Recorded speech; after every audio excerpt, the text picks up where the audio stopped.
Nagaan Waaqayyoo hunduma keessaniif iyyuu isiniif haa baay'atu. Akkam jirtu? Waaqayyoon abbaa keenya gaarii goonee galateeffanna. Yeroo kana wangeela Yohaannis boqonnaa 14 lakkoofsa 15 irraa kaasee achii gadi kan jiru tokko ilaalla. Innis dubbii baay'ee murteessaadha. Jechuun namoonni yeroo baay'ee kan isaan jedhanii fi wanti macaafni qulqulluun jedhu maa inni kan jedhu deeqaa muraasa keessatti ilaalla. Wangeela Yohaannis boqonnaa 14 lakkoofsa 15 kaanee yommuu ilaallu akkas jedha.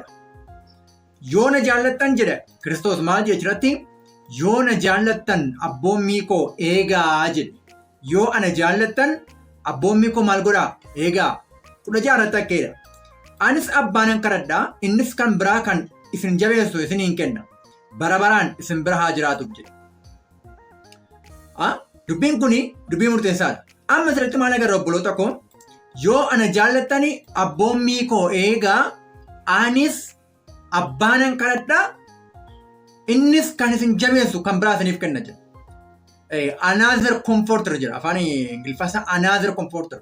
Another jechi another jedhu kuni afaan Giriikii isaa maal jedha? Alos jedhama. Alos jechuun another of the same kind jechuudha. Another of the same kind. Kanaaf fakkeenyaaf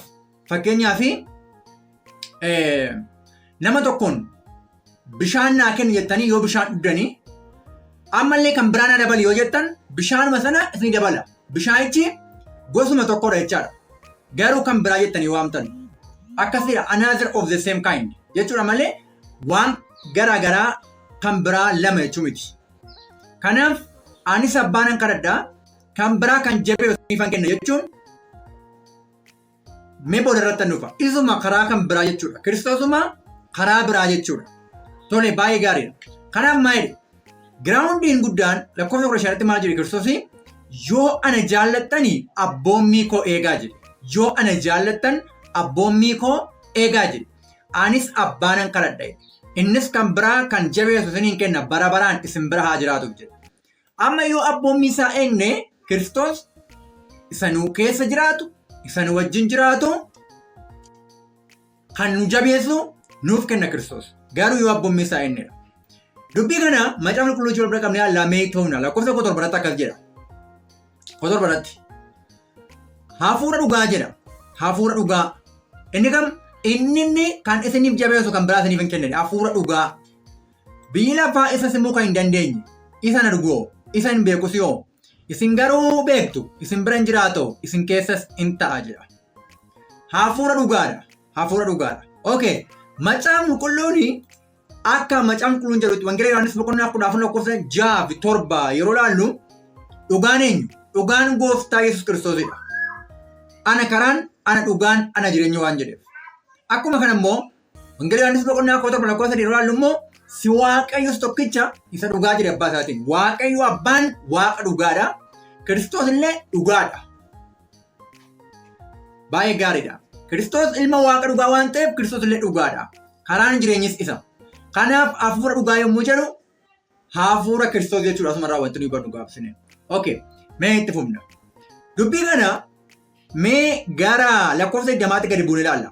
Lakkoofsa 20 akkeedha. Wangeela Yohaannis boqonnaa 14 lakkoofsa 20 akkeedha. Gaafas ana abbaa koo keessa isin immoo ana keessa anis isin keessa akkan jiru beekuuf jirtu jedha. Gaafa kam? Gaafa hafuurri dhugaa kun dhufe. Hafuura dhugaa inni jedhame kun gaafa dhufee jedhu lakkoofsa irratti inni abbaa keessa Kiristoos abbaa keessa nu immoo Kiristoos keessa innis nu keessa akka jiru beekuuf jirra. Gaafa inni kan biraa jedhame kun namoonni yeroo baay'ee kan biraa jedhamiti kan biraa jechuun waa kan biraadhaa jedhanii hubatu namoonni. Isa kan adda baasuufidha ammoo wanti guddaan. Okay. Macaafni qulqulluun akkeedha erga Yohaannis suuraa boqonnaa 3 lakkoofsa 22 irratti. Waan kadhannus hundumaa inni nuu kennedha. Abboommii isaas hin eegna'u. Dubbiin kun isa wangeela Yohaannis boqonnaa 14 lakkoofsa 5 irra jiru yoo na jaallattan abboommii koo eegaa kan jedhe. Anis abbaanan kadhadhaa innis kan biraa kan jabeessu isiniin kenna bara baraan isin bira haa jiraatuuf jedhe. Kanuma Yohaannis inni wangeela keessatti barreesse ergaa isaa keessatti maal jedhee? Waan kadhannus hundumaa inni nuu kenna. Sababni isaa maaliif? Abboommii isaa hin eegna'u. Kanaaf yoo na jaallattan abboommii koo eegaa jechuutti. Fuula isaa irrattis waan isa gammachiisu hin goona. Isaaf hin abboomne jechuudha. Akka lakkoofsa 8 irratti. Abboommiin isaa isa kana. Abboommiin isaa isa kana. Akka amannu maqaa ilma isaa Yesuus Kiristoositti walis akka jaallannu akka abboommii inni nuu kennetti. Abboommiin Waaqayyoo abbaa maa inni? Maqaa ilma koo Yesuus Kiristoositti maal godhaa? Amanaa jedhe. Maqaa ilma koo Yesuus Kiristoositti amanaa jedhe. Gaafa nuti obboloota koo Kiristoos ilma Waaqayyoo ta'uusaa amanannee inni ilma Waaqayyoo jennee amannee maqaa ilma isaatti gaafa amannu abboommii isaa eeguu keenya. Akkasumallee abboommii inni nuuf kenne guutummaatti abboommii Kiristoos nuuf kenne eeguudha. Gaafa inni jennu inni maal godha? Kiristoos abbaa kadhataa hafuura isaa nuuf kenna. Okay. Itti fufee keera egaa ergaa Yohaannis irraa boqonnaa 3 lakkoofsa 24 irratti akkeedha. Deefu irratti akkeedha. Abboommii isaas kan eegu isatti hin jiraata. Innis immoo isatti hin jiraata. Abboommii isaa kan eegu Kiristoos keessa hin jiraata. Kiristoosis immoo isa keessa hin jiraata. Kanaanis beekna nu keessa akka jiraatu. Maaliin? Hafuura nuu kenneen. Hafuura nuu kenneen nu keessa jiraata. Okay. Ergaa Yohaannis irraa boqonnaa 4 irratti akkeedha. Inni hafuura ofii isaatiirraa waan nuuf kenneef nu isa keessa innis nu keessa akka jiraatu maal goona? Inni hubannaadha. Amma ilaalaa obboloota koo. Eeshi. As kunoo ergaa Yohaannis irraa boqonnaa 4 irratti inni hafuura ofii isaatiirraa iddoo kan biraatti fuudhee miti. Hafuuruma ofii isaatiirraa waan nuuf kenneef nu isa keessa innis nu keessa akka jiraatu maal goona? Inni hubannaa jedha. Okay. Wangeela Yohaannis boqonnaa 14 lakkoofsa 20 irratti immoo maal jedhe? Gaafas ana abbaa koo keessa isin immoo ana keessa anis isin keessa akkan jiru beekuuf jirtu jedhe. Gaafa kam kun? Gaafa hafuura dhugaa kan ta'e inni kan biraa jedhame kun gaafa nuuf dhufee jedhu jechaadha. Gaafa nuuf dhufee jedhu jechuudha. Okay. Kanaaf amma inni kan biraa jedhame kun hafuurri dhugaan kun isa abbaan nuyi Kiristoos keessa Kiristoos nu keessa jiraatu gaafa hubannu. Inni immoo maal? Hafuura ofii isaatii irraa nuuf kennuu isaati. Kanaaf inni kan biraa jedhame kun hafuura ofii isaatiidha jechuudha. Kanaaf maayidha Wangeela Yohaannis 14:8 irratti ol deemnee ilaallu. Ani iyyumatti isin hin dhiyeessu gara keessan nan dhufa. Yookiin qofaatti isin hin dhiyeessu gara keessan nan dhufaa jedhe Kiristoos. Kanaaf obboloota koo akkuma amma jedhee Wangeela Yohaannis boqonnaa 14 lakkoofsa 17 irratti kan isiniif dubbatu yookiin kan isin jabeessu jajjabeessaa kan biraa yookiin another comforter inni jedhame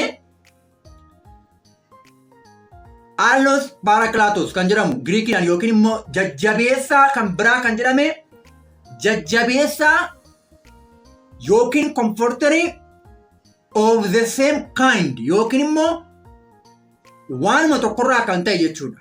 Kanaaf Kiristoos karaa hafuura isaati jechuudha.